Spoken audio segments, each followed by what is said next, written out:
বর্তমান সরকার বরং মহাসন্ত্রাসকে প্রশ্রয় দিচ্ছেন।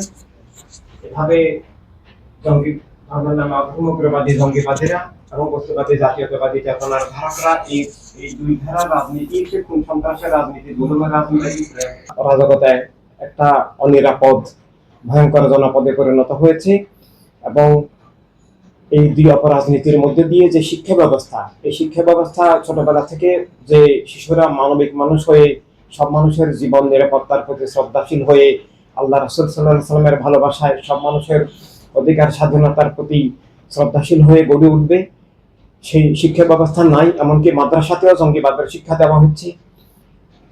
স্কুল কলেজ ইউনিভার্সিটিতেও মানুষ হওয়ার, সব মানুষের অধিকার স্বাধীনতার শিক্ষা দেওয়া হচ্ছে না। পুরা সমাজ ব্যবস্থাটাই খুন সন্ত্রাস জুলুম ভিত্তিক হয়ে গেছে, পাশবিক হয়ে গেছে।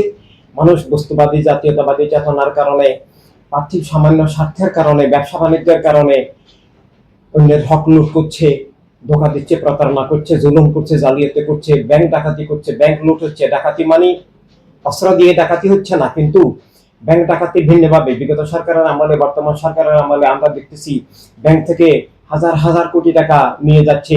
বর্তমান উপদেষ্টাদের পিএদের হাজার হাজার কোটি টাকার ডাকাতের লুটের চিত্র এটা প্রকাশ্যে আসতেছে। এভাবে এজন্য সমাজ তৈরি হতে হবে, মানবতার রাষ্ট্র তৈরি হতে হবে। সেজন্য মানবিক শিক্ষার প্রয়োজন, আল্লাহ রাসূল সাল্লাল্লাহু আলাইহি সাল্লামকে ভালোবাসা ভিত্তিক শিক্ষা ব্যবস্থার প্রয়োজন।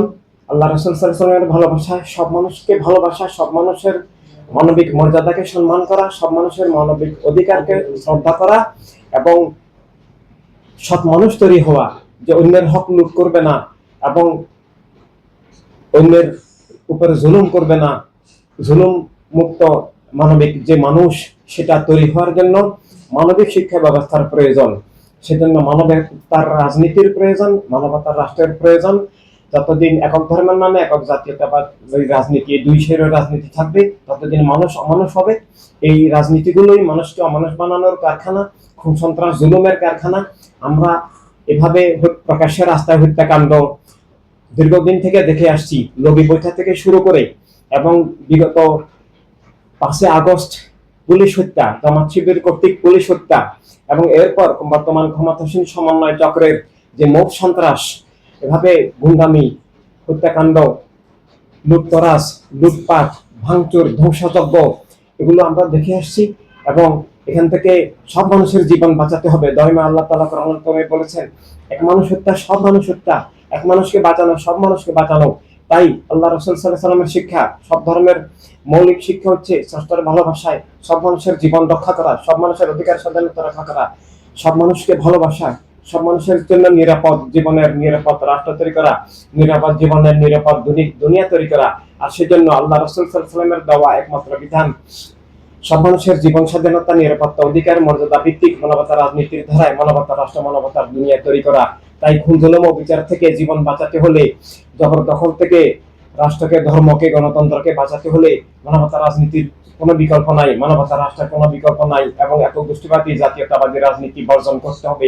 ধর্মের নামে অধর্মগ্রবাদী সম্প্রদায় খুনি রাজনীতি বর্জন করতে হবে। এই খুনি ধর্মের নামে ধর্মগ্রবাদী রাজনীতির মধ্যে দিয়ে আজকে গাজা ইসরায়েলে গণহত্যা চলছে, ইন্ডিয়াতে হত্যাকাণ্ড চলছে, আরো অনেক জায়গায় হত্যাকাণ্ড চলছে।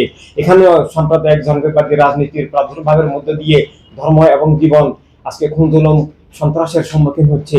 তাই আমরা এই সোহাগ হত্যার এবং সকল হত্যাকাণ্ডের নিন্দা করছি। সেখান থেকে উদ্ধার এবং মুক্তির পথ করতে হবে। শুধু আমরা দেখেছি মানুষ প্রকাশ্যে রাস্তায় হত্যা করা হচ্ছে, অন্য মানুষরা সবাই যদি এগিয়ে আসতেন, সবাই যদি বাধা দিতেন, তাহলে এই ধরনের হত্যাকাণ্ডের কেউ দুঃসাহস করতো না।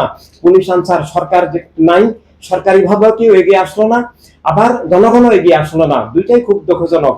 তাই জনগণকে সবার জীবন রক্ষায় ঐক্যবদ্ধ সচেতন হতে হবে।